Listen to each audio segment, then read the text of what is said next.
Hello and welcome back to another Tuesday night for another episode of Not Your Average Globetrotter. And in this episode, we are going to be speaking with Claire, also known as Miss Britaly. She is a British expat originally from London who now lives in the beautiful Salerno, Italy. And we'll be talking about her whole expat journey, everything from her life back in London as a police officer all the way into her new life in the beautiful Italy. So, Claire, welcome. Thank you very much for joining me today. Thank you. So today, I wanted to talk to you a little bit about your life as an expat, your expat adventure. But maybe before we get a little bit into that, let's start out with who you are, what you do, where you're from. Yeah, no, I'm Claire. I'm from London initially. I moved to Italy just over 2 years ago. I teach English here.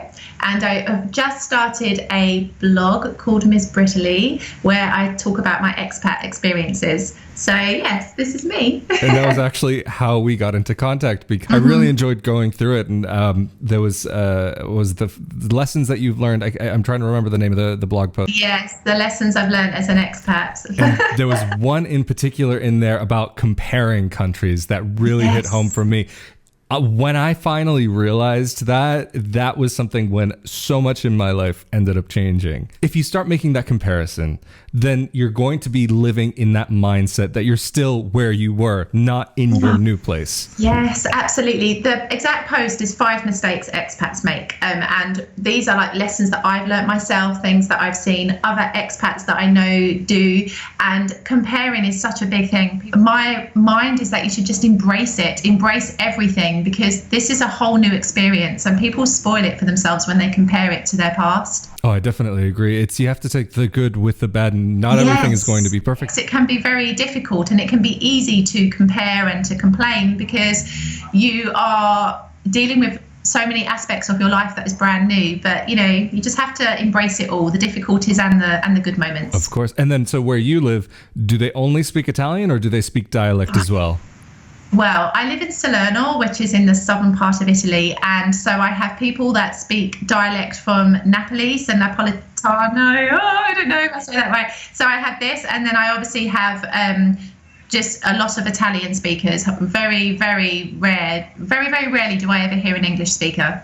That's how it is where I am also. Like, I'm one of maybe, I want to say 4 full-time like English speakers like living where I live. And other than that, it's kind of like no man's land. I know. I'm so used to not hearing English that when I actually hear somebody speaking it, I'm like, wow. I've had that same experience that it's like, whoa, wait, you're in the wrong place. What are you doing? I literally said that to someone. I heard these 2 women, and it was these 2 women and these 2 kids that were with them, and I heard them speaking in English. I was like, the hell are you doing in Rovigo? It's like, is there anything wrong with you? I mean, I'm not saying that there's something bad about Rovigo necessarily, but like, it's one of those weird things where you're so used to being the foreigner or one of a couple of foreigners, or at least in my case, Americans. There's 2 British people that live here, a couple of Americans, and then sometimes there are Americans that come and go, but this year especially, like one of really only a couple Americans here. But getting back to kind of maybe a little bit more about you were saying that you're from London. What was it that you were doing in London before you decided to get on this expat journey of yours? Oh my goodness, well, I've had a journey with my career as well. So I was a police officer in London for 6 years, and then which, you know, the experience was incredible. It taught me so much about life and definitely made me a lot braver in situations too. And then I decided to leave to start my own business. And I had a tea room in a catering company for 4 years. That's quite a jump from careers. Yeah, it is. And I think I just reached a point, like the morale was quite low in the police. There were budget cuts. People weren't so happy. And I kind of wanted to have a bit more control of my working life because it was a lot of shift work and you'd have your days off cancelled at the last moment if there was an incident or a big event. And I just wanted to have a bit more control. So I thought, why don't I become my own boss? I just had this thought one day and I was like, let's become my own boss. What do I like? I was really into vintage things at the time and I loved afternoon tea. So the two sort of came together. My grandmothers loved tea, and so I named the business after them. And oh, that's so cool. Yeah, it was beautiful. And I ran that for 4 years and it was a fantastic experience. But I worked 7 days a week, non-stop. And wow, sometimes when you have your own business, you have to grind like that. There's no other option. It's your life. Your business is your life. It has to be. For this, you put everything into it. And don't get me wrong, I loved it. And I had so many incredible experiences. But I think I reached the point where I was like, do you know what? I want to actually live, because I felt like I was just working nonstop. I wasn't actually living. Living to work rather than working to live. Yes, exactly this. And that was really what, when I took a holiday in Italy in 2018. This was my first time that I'd ever visited Italy. Wow. I went to a place near Sorrento and along the Amalfi, and I loved it. And I actually was like, this is incredible. I love the weather and the people and the food. And then I just sat there and I was thinking, I could live here. As crazy as that sounded in that moment, I could live here. It's honestly, I have to say, it's not that crazy. So from this time that you had your business in the UK and you were deciding that you could potentially live in this place, how long was it before you actually ended up in Italy? 8 months. Wow. That is very quick. Well, I tell you what, it was very much like I had this holiday in Sorrento. This was in the August of 2018. I had this feeling, I was like, wow, I have a connection here. I've got to pursue this. I came back to the UK and then I went back to Naples for just a very short weekend around the October of 2018. And then I fully committed to wanting to make this a reality in the January of 2019. And really what prompted me to act so quickly was because I knew Brexit was coming up. And I knew that it was now or never if I wanted to make this move in my life. Was there ever any other connection to Italy before that vacation here? Or was it just kind of like, I'll go on a holiday, let's go do this thing in this place. And then all of a sudden... No connection. I've never been to Italy before. I didn't have any relatives or friends in Italy at that point. My grandmother, she was a devout Roman Catholic. So I guess, the religious aspect always had a remote connection to Italy. And her name was Rosina, which I think is an Italian version of the name. So, I guess there were remote links, but nothing directly. Is there any Italian ancestry though, or it's just English? So English and Irish, a little Irish, but no Italian. Very interesting. No, it's always, to me, something that I get a bit fascinated by, being someone who's of Italian descent and trying to figure out sometimes why other people have this idea of why they want to come to the country. Okay, it's understandable maybe because of the lifestyle and certain things like this, but that it's that first, what gets the person interested is what fascinates me. Once you get that interest, of course, then it's just, it's all natural from there. That's it. It just flows. I don't know, it's difficult to explain. It was literally just a connection, a feeling that I had within me. And I've learned over the years to really trust that. When you have that feeling, it was that same feeling that led me to start my business and leave the police, because obviously that's quite a big leap, a very big decision to make. And it was that same instinct that led me to say, do you know what, I could actually live in Italy. This is actually the country I think that I want to live in. And so during what period of time were you in the police in London? I was in the police from 2008 to 2014. So that was during the riots a while back. So that must have been very intense for you. It was. I remember going to work one day and literally all I could smell was like burning smoke, where they'd been like looting the shops and setting fire to them. And I used to work in Brixton, Lambeth. Wow. So it's a very intense borough. It has a lot of... it's a very diverse borough, a lot of problems, and it's very intense. I think in the 6 years, I think I dealt with so many different experiences, equivalent to having been in the police, 20 years on another borough. Like, you see so much in this particular borough because there's just so many aspects of life there. So, yeah. Wow. So anyway, taking it back to kind of more your expat journey. Yes. Did you have a plan of what you wanted to do once you arrived here in Italy, or was just kind of like, let's get there and figure it out?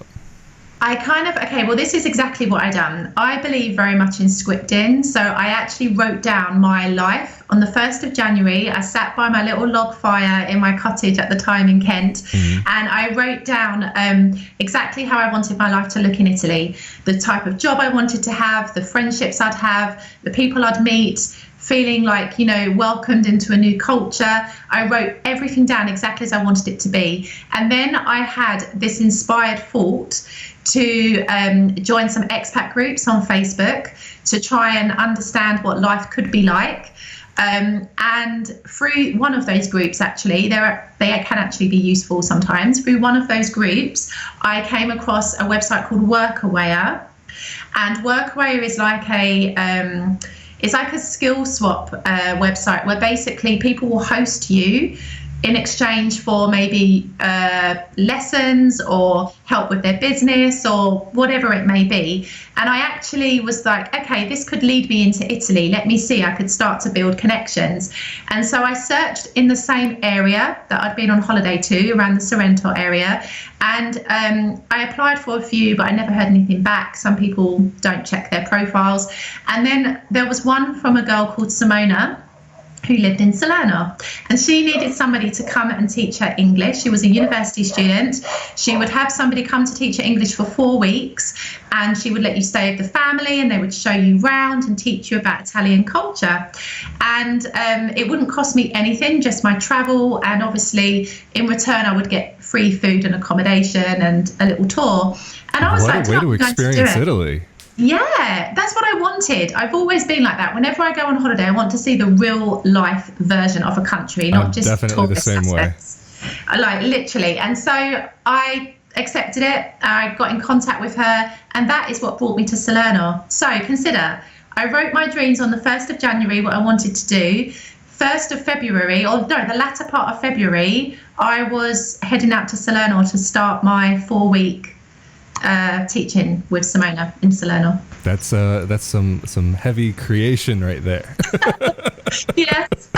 And so was that when you actually moved to Italy, or was that just dipping your toes in? That was dipping my toes in so I could experience what life was like, because I'm not silly. I know a holiday is a different experience to real life. Definitely, yeah. And so I wanted to understand what day-to-day life might be like. And living with this family for 4 weeks was amazing. Like, this is how I built my friendships. This is how I got to experience a real Italian family life, in this family culture, everything. And I fell in love with Salerno. I did go to Rome for a little bit just to compare what life in another city might be like, but my heart was in Salerno. And so when I came back to London after those 4 weeks, I then decided that I wanted to definitely move to Salerno. And then I started just spending time between London and Salerno. And I just emailed schools. I just emailed all different schools that were English speaking in and around Salerno and Naples, my CV. And I applied for a couple of other jobs, and I ended up having, consider I'd been, out working for 10 years prior without ever needing to have an interview. All the free jobs that I applied for in Italy, I got interviews for. And wow. One was for a cruise ship company with their IT work, and the other two were both teaching jobs. So, it's possible to get work in other countries. I know people say it can be difficult, but it's not impossible. So did you find the work actually before you moved here, or it was once you were really kind of here that you found it? I ask just because I get a lot of emails from people asking if they should try to get a job beforehand or if they should get it while they're here. And I'm of the opinion that it's very difficult if you're not physically here. So I'm curious about your experience there. Yeah, well, obviously I was splitting my time between London and Salerno, and I actually had all my interviews when I was sort of spending my time between the two countries. And I did accept a job at a school after a 2-week placement in the summer. And then at that point I moved, but it was only like, I moved knowing that I had a job there, but it wasn't something that was permanently fixed. I didn't sign my contract until after I'd moved. Oh, wow. And so once you had like actually moved here, did you find that transition into not just life, but working life in Italy difficult at all? It's different to the UK. I found obviously the language was the situation. Initially I worked at a Montessori school in Napoli, and I worked there for 2 years, and it was great. But obviously it's different because like my colleagues all spoke Italian, and they spoke some English too, but it's just a different environment. Like in terms of like contracts and the way that stuff like that is dealt with here, it's very different to life in the UK. And that was where I got my first experience of not comparing, because some other colleagues that joined the school after me were really comparing their working life negatively in comparison to the country they'd come from. And I kind of sorry to interrupt you there, but like how so, just as an example? With their contract, for example. Okay. They were sort of saying like, this is only a 9-month contract, why haven't I got a permanent contract? There were some discrepancies with the contract that they weren't happy with. And so they were saying, in my country, the contracts are all, tight, they're all like very accurate and precise. And, right. And this was what they were doing. But I found my working life easy, because I think I didn't compare. I was very focused on my new life and immersed myself in it. And so I found the transition quite easy, to be honest.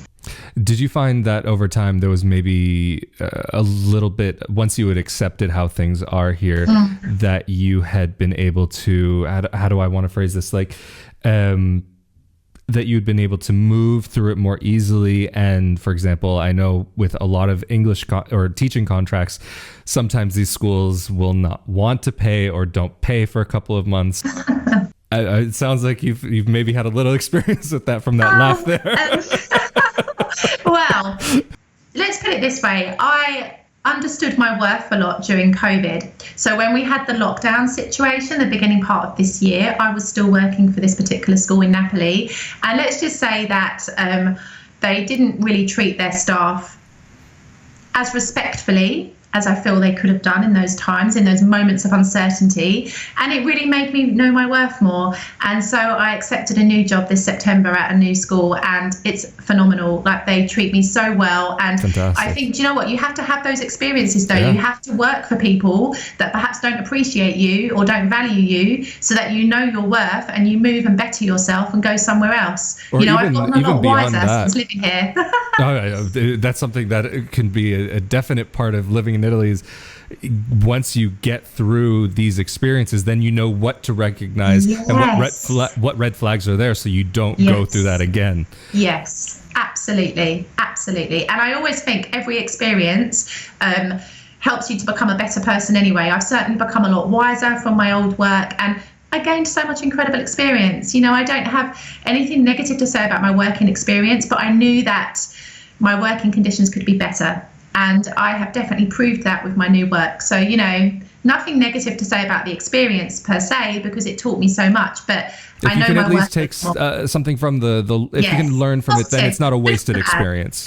Yes, exactly right. Exactly. And I'm grateful, because it was that got me my residency, because obviously I had to have a contract of work in order to get my residency. So I do have a lot to be grateful for that experience. Given what's been going on this year, how has that affected your experience as an expat? Has it made you think about wanting to go back to the UK, or has it been more affirming that you want to be here?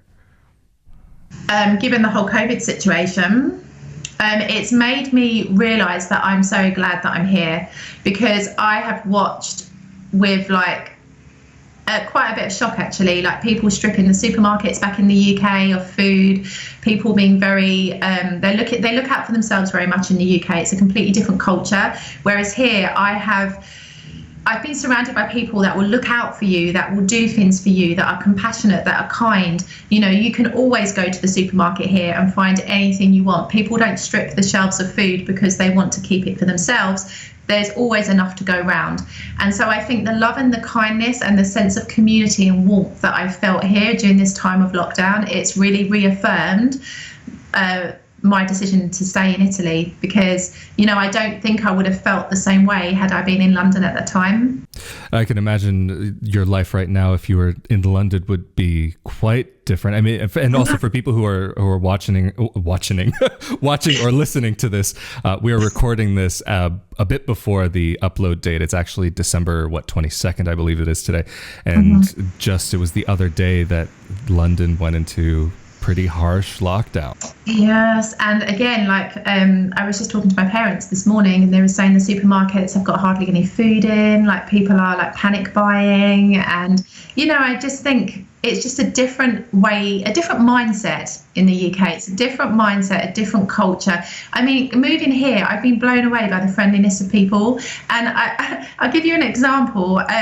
Where I was living before, I was just waiting at the lift one day, and somebody had to close their door. And I didn't even know this person. It was just somebody living in the same block, and they had to close their door. And they asked my permission if it was okay to close the door because I was standing there at the lift right by their door.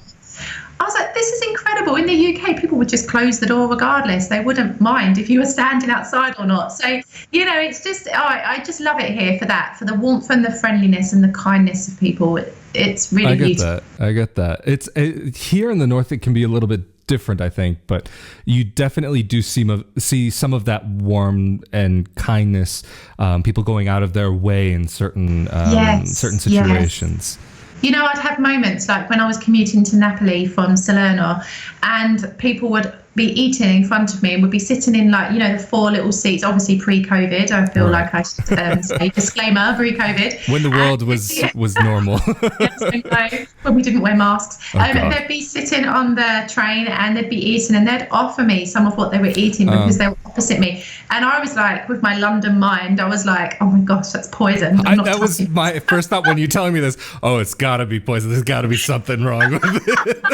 If somebody did that to me, I'd be like, I don't know if I trust you, man. I was like, no, thank you. And then I realised that on all my journeys, I'd see lots of people doing this. And I was like, wow, it's actually just an Italian thing. It's really beautiful. Even when I lived in Alto Adige, where it's much more German than Italian, or Austrian, South Tyrolean, I remember one time being on the train there, and in comparison to Italian, it's much more, they can be much more cold. But there was still this one time, there was this older lady and her husband there. She had some fresh baked cookies. You could smell how fresh they were. Munching them on the train, and then she just kind of like shoves the tin in my direction. It's like, you want one? I'm like, oh no, it's okay. Because I had that same thought that you had. Like, there must be something wrong here, and I regret that to this day. Oh, I bet they were delicious. Oh, I'm sure they were. They smelled amazing. Oh wow! But that's it, though. It just shows, doesn't it? Different cultures, different minds, and for this is the reason why I'm happy that I've been here throughout this whole situation, because I think my experience in London, it would have been totally different throughout COVID. Absolutely. When you've spoken to maybe friends that are still in London, do you guys compare and contrast what's going on and what the situation is like? Yeah, I do. I speak with one of my friends every day, and we're always saying, I cannot understand, for example, in London currently, people don't have to wear masks all the time. Really? They can walk around the streets. Considering they have this new rampant strain of COVID that's taken over the country, they're still allowed to walk around outside without a mask on. And I cannot understand this at all. And, we'll have these conversations, my friend and I. I'd be like, we've got this happening here. We're this colour. We've got this. And I think in the UK especially, there was a lot of confusion initially. People didn't understand what they could and couldn't do. And I think we would have lots of conversations about this, because my friend was like, everything gets changed at the last minute. We don't understand what we're allowed to do. Although, to be fair, though, I think that's something that definitely happens here in Italy. And even especially with the most recent DPCM that they put out. Oh, my goodness. Everybody every DPCM, everybody I know has been confused by, but especially this most recent one, that some days it's orange days, some days it's red days, depending on the time of the day and your mood and the color of the sky, and if the moon is shining right through the clouds, like all these kinds of things. I know, it's so complicated. It's really unbelievable. I mean, I was remembering earlier this year trying to start to figure things out, and I was thinking, man, this is complicated. I'm never going to understand this. I got a handle of it, but now I'm here, and it's just like, Oh, I didn't even know what to expect at that point. If I had known what was coming, I would have flipped. But I do think, in comparison to the UK, Italy have got a bit of a better handle on it in many respects. Like, at least we've always been told to wear our mask. I cannot understand why. And they closed the schools in some parts. The UK kept their schools open throughout. I think it swings and roundabouts. I think there's pros and cons to every approach. But I do feel like wearing the mask, I cannot understand why they don't have to do that in the UK outside. That blows my mind. So yes. That's something that's actually been interesting to me, to see how the different countries have been handling it, and how the data has kind of followed the usage of masks, or people being locked down or not locked down, and trying to find those correlations has been very interesting, and seeing maybe in some places where they haven't used masks that things have been okay, but in other places things haven't been okay. So it's something that I find both interesting and confusing at the same time, and it's been very interesting to me to see how Italy has handled this in comparison to how things in the States are being handled, because everywhere you go in the States, each state is very independent in regards to some of these rules. And I've been talking to my friends who are in, let's say, Florida, for example, and they're, or actually forget Florida, North Carolina, very southern, very like red-blooded American kind of state. And a friend of mine was telling me, like, no, you couldn't enforce any kind of rules here. Nobody would accept that. But then you go over to Washington State and California, people are much more careful. And even I have a cousin who just recently had a birthday, and he doesn't live with my uncle. And he went to go visit him on his birthday. And when he was inside the house, he was wearing a mask, and he couldn't even blow out his own birthday candle because he had to keep the mask. Sometimes I have to say some of these things are a little ridiculous, and maybe that's a better subject to not go too much into. But I'm just curious. The reason why I had asked you that question before about the comparing and contrasting was kind of going the direction of going to tongue-tied here, because I was going to go in the direction of asking you if any of your friends have been inspired to look into moving to another country, or if they've thought about moving to Italy, or if anybody's visited you. I've had a couple of friends come out to visit me, and some friends, I think, have just been like in awe, I guess, of my courage and bravery to just completely up my life and move here. I don't know if any of my friends want to relocate to another country, but some of them have gone on to do some big things. Like, some of them have left jobs and started their own businesses. So I think, maybe my courage and my move here, although it may not result in them changing countries, it's made my friends take big leaps of their own in different aspects of their life. So I think, sometimes when you take a big leap in life, you do inadvertently influence the people around you to do the same, whether it's exactly the same, like changing countries, or it's doing something different, like changing careers. And so, getting in that idea of careers, did you imagine that you only wanted to be teaching English, or did you have another idea in mind at all? I tell you what I wrote in my little script for January the 1st for 2018. My dream job was to be immersed with the locals, to meet lots of different people, to learn about the Italian culture. This was my dream job, and I love to help people. Like, I love to, I find teaching very rewarding, because you see a real development in your students.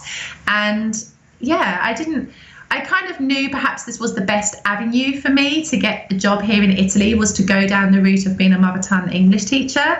But it's something that I find incredibly rewarding, and I've met the most amazing people, and I just have, it's just beautiful. I feel so connected with all of my students, and I've got, contacts with amazing families. It's beautiful. It's a really, really beautiful career. So, taking things in a different direction, is this the first time you've ever lived abroad, or do you have any other experiences abroad?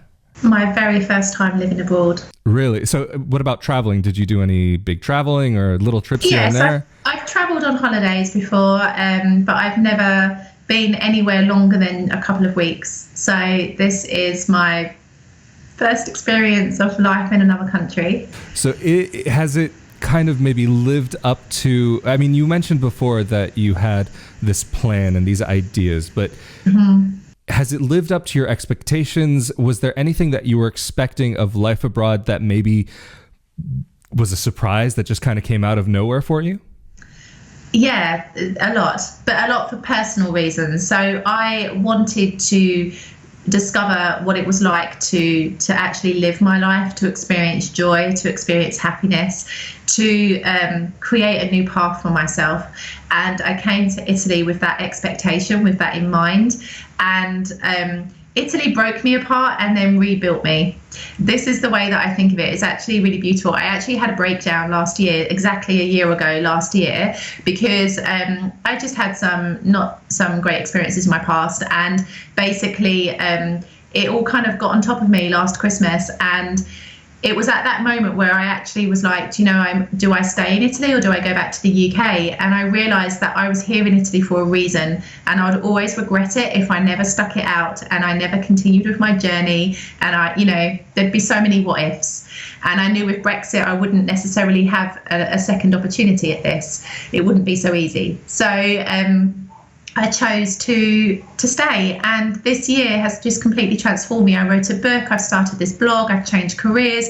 It's just amazing what my experiences here in Italy have taught me. It's a country that every day when I leave my house, I'm blown away by the beauty, by the people, by the food, by the country. It excites me on so many different levels. I'm a permanent tourist. I'm constantly taking photographs. This is why I started my blog, because I was like, they've got to go somewhere. It's filling up my phone memory. So may as well use them. Yes. No, but honestly, my experience, now I feel the joy that I came here to feel. I have the life that I came here to live. And it's just been the most beautiful thing. It's not always been easy. I found the language has been the biggest barrier. And it's been so hard because when I first came here, I felt like I spent the first year and a bit like a mute, because I really couldn't talk and I couldn't express my personality. And I was literally like... It's like being a pre-toddler, like you're learning to walk again and talk again. You don't know how to say the basic ABCs and 1, 2, 3s. And I understand that frustration all too well. Like I'll admit my Italian is not fantastic. I can get away with like basic conversation or getting around and basic things, but to be able to fully express myself is something that I still can't do in Italian. I can get around it, but I often get so frustrated, like having to pull out Google Translate for a couple words here and there, or maybe even a sentence or something, especially on complicated subjects. Yes. There are some complicated subjects which I can talk around, but not necessarily get directly what I mean. It looks like you've had something kind of similar to that.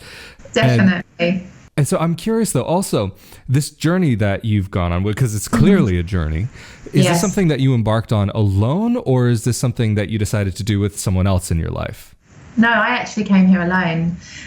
So I moved my life here, and obviously, I met somebody when I was here, but I made the decision to move alone. So it was just me, and my suitcases. Was that difficult to decide to do it on your own, or was it because you were alone that it made it easier for you?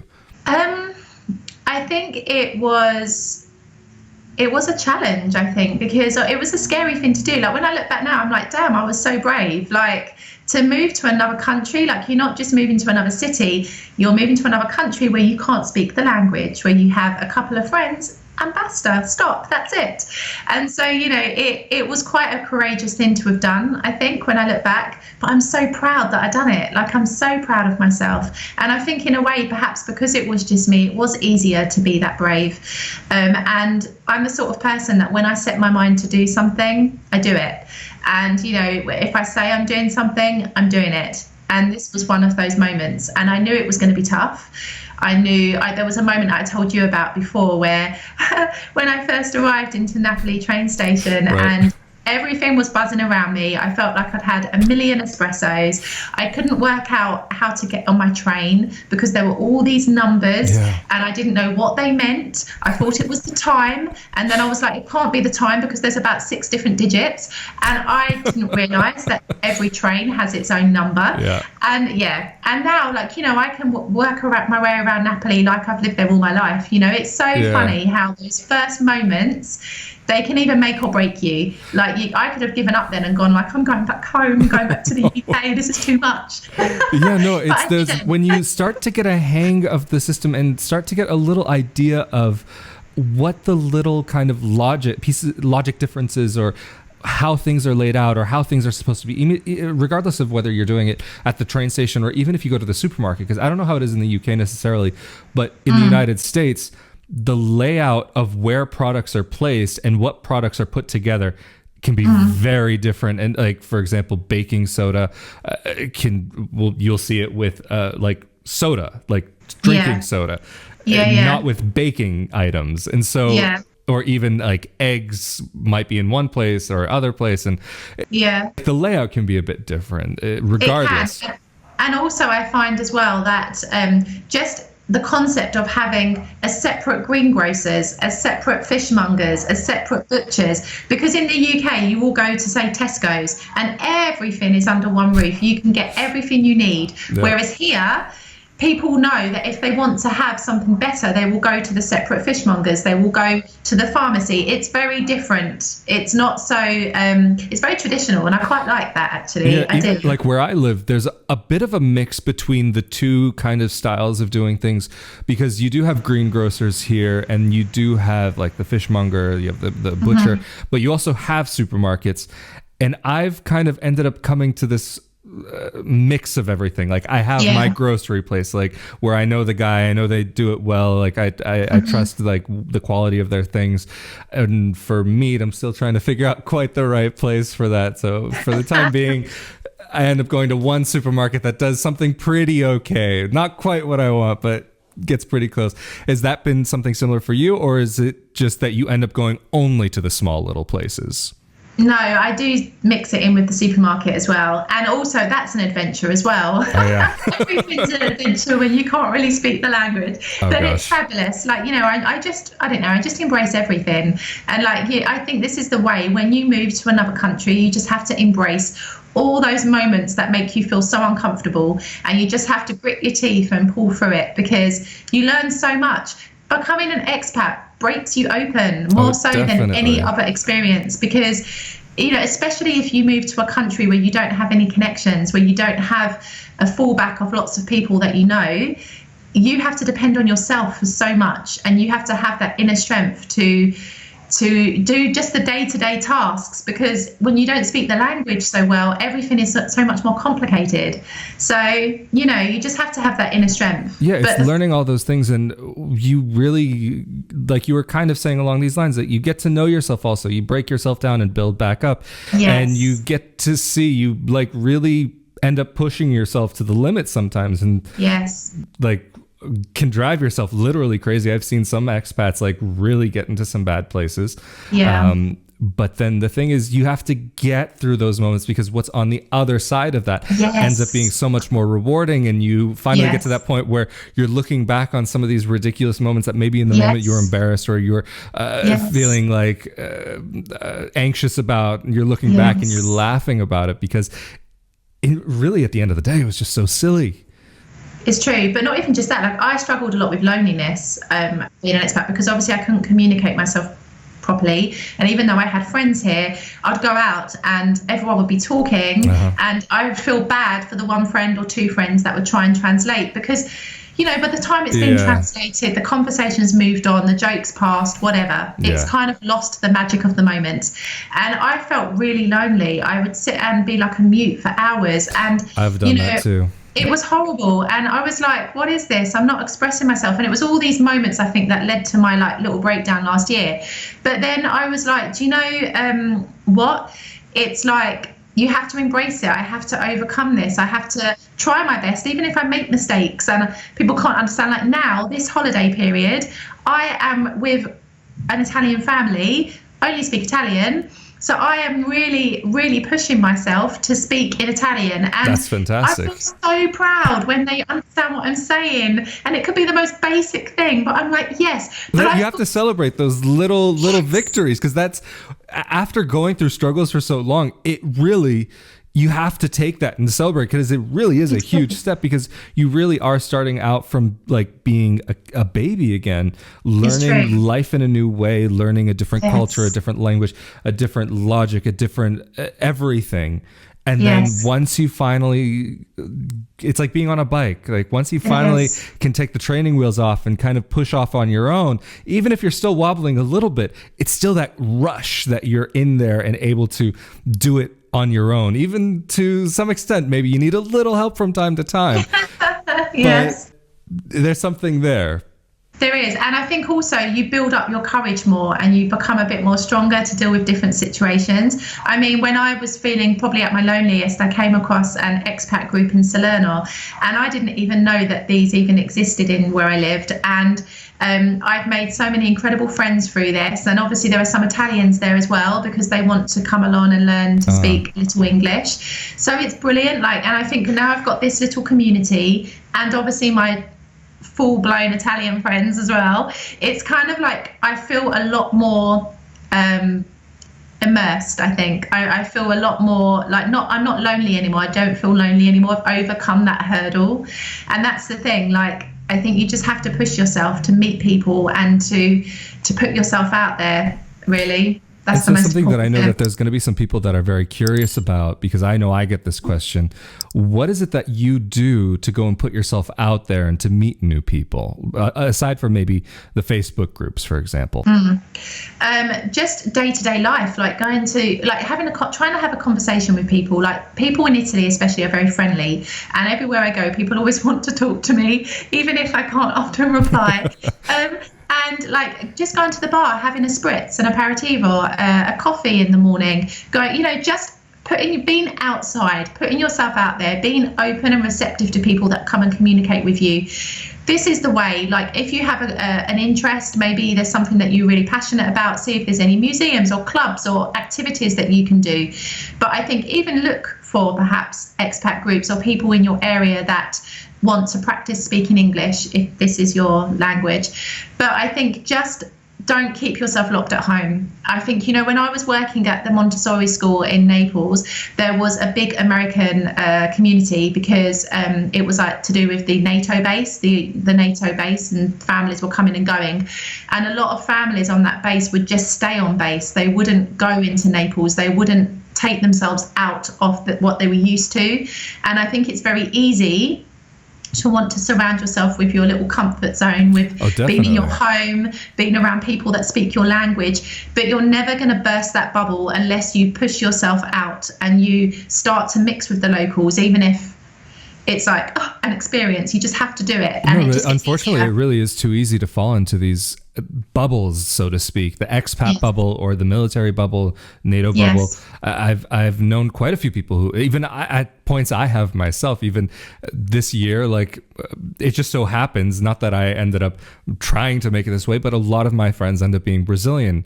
And so just I've spent during the time of the year when we could spend time with people, I've spent it more with Brazilians than Italians. And that's just not because, I'm trying to avoid something or I'm trying to get something. It's just sometimes you have to go with the flow, but at the same time, it is very easy to fall into that bubble. And I kind of let myself fall a little bit this year because I've been avoiding it for so long that I was kind of curious to see, okay, what's going to happen if I just let the reins go and just enjoy?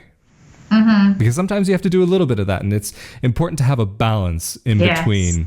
But it's something that we had spoken about before recording was, I think you may have mentioned this on your blog too. I can't remember off the top of my head about you definitely mentioned just very briefly in this conversation about your experience with some of these expat groups. Oh my goodness. So I think that if you're up for it, I'm just curious, like what it was that you've been through, because we were talking about this, that they can help people, but unfortunately at times they can do a little bit of harm, and you have to be careful when you go into these groups. So is there maybe an experience that you went through that really kind of puts the nail on the head of or not the nail on the head, but really it gives a good example of what you went through?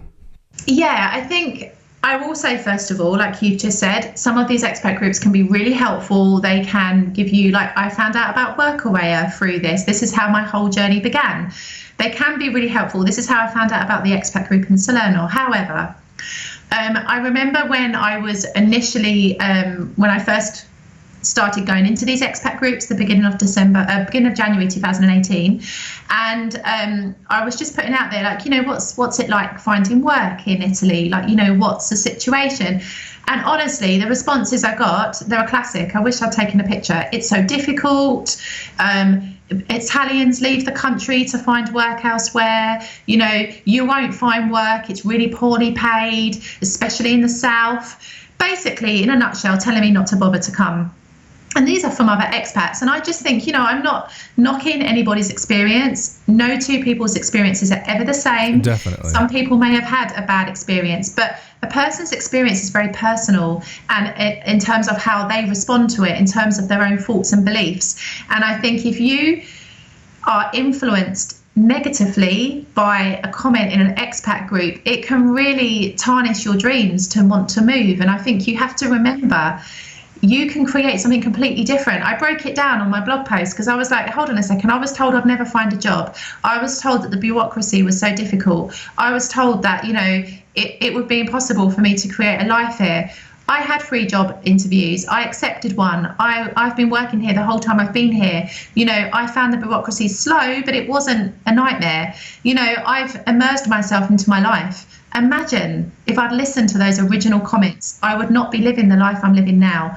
So I just think it's like, take the advice that resonates, release the rest of it. That's the way. I think I would agree with you for the most part, although I would say it is important to sometimes listen to not necessarily what's being said, but not how, or sorry, I'll say it the opposite way, about not how it's being said, but about what's being said and what somebody has been through. Because it's important to have all of the information about, or at least in my opinion, so kind of weigh things out and know, okay, what's the best that can happen and what's the worst that can happen, and let's see if I can avoid that bad stuff so that I can make my life as nice and as good as possible. Because unfortunately, in my experience, things don't always go to plan and don't always go perfectly. And there will be those bumps in the road, and knowing what can happen has made it easier for me to recognize so that I can overcome that. Or even when I first moved to Alto Adige in Merano, there was this one British woman there. She had been living there, I think, for about 10 years. She was married to someone from there. And she was saying, why would you want to come here? It's horrible with this and the people and the food and the this and the that. And I'm like, okay, you can be a bitter old expat, but I'm living my life here. I'm having some fun. Yes. If I get to the point where I don't like it, I'm not going to force myself to stay there. But for while I'm here, I'm going to try my hardest to make it work. So you have to be careful, like you were saying, about listening to what some of those people went through and accept it, like accept that information as information and just know that it can exist. Because even though Italy's bureaucracy can be difficult, it's not always difficult because you don't always have to deal with it. But maybe coming from the UK, you have a little bit more than what maybe an American might expect or might experience in kind of the average daily life. Because there are certain things that I know that are regulated here and in Europe and the UK that end up being things in America that you wouldn't even think about, like in a million years. But at the same time, it's just all a part of this kind of different way of living, and you have to accept everything that comes along with it. But just one last question, maybe a multi-part question, because you mentioned that you are somebody who plans things out. You script your life. If you set your mind to do something, you're going to do it. What does the future hold for you here in Italy, or does it not hold anything for you here in Italy? Oh no, here in Italy, I've transferred everything here, so I'm completely like Brexit ready. And so for this, definitely I want to stay here. I don't feel like I've even scratched the surface here in Italy. I feel like I'm at the point now where I want to have more adventures, where post-COVID, or in a more COVID-friendly world, we can travel a bit more and experience life in different, not life, but have different experiences in different parts of Italy. That this is something that I'd like to do, but I haven't finished with Italy yet. No, I feel like I've just begun. Do you ever see yourself moving back to the UK, or do you really see life abroad as the life for you? Life abroad for me, I think. I feel like I've had my experience in the UK. I feel it was brilliant, but I don't have a burning desire to return. A lot of my family live abroad in different countries. And so for this, I still keep in touch with the family that do live in the UK, like my parents. And I just think, I love living abroad. I like the new experiences. I like the development it does for you as a person, to take you out of your comfort zone and to teach you new things. So yes, I think I will always be an expat now. Well, that sounds great. And thank you so much for joining me for this discussion. It was really great having you to talk about this. I would love to have another discussion with you at some point, because you're really such an interesting person. And clearly you have plenty to say on many subjects. So at some point, maybe we should figure out something about maybe doing another one of these at some point. Yes, why not? Thank you again so much, Claire, for being a part of this episode and for coming on here. I had a really great time with you, and I look forward to having more conversations with you again in the future. And of course, for anybody who's interested in finding Claire online, you can find her on Instagram at Miss Britaly, or you can go to her website, missbritaly.com. And of course, as always, a huge thank you to the patrons who make this content possible on a monthly basis. It's because of all of you that I'm able to take the time to be able to continue with this project. So thank you all so very much. And of course, if you want to see more content like this, be sure that you are subscribed with the notification bell turned on. And if you could also give this video a like and share it with your friends, that would be very greatly appreciated, because it does help out the channel. And of course, as always, I'm Rafael Di Furia. Thank you so much for joining me on this Tuesday night for this episode of Not Your Average Globetrotter. I look forward to seeing you on Friday night. Stay safe, stay healthy, and I'll see y'all next time. Later.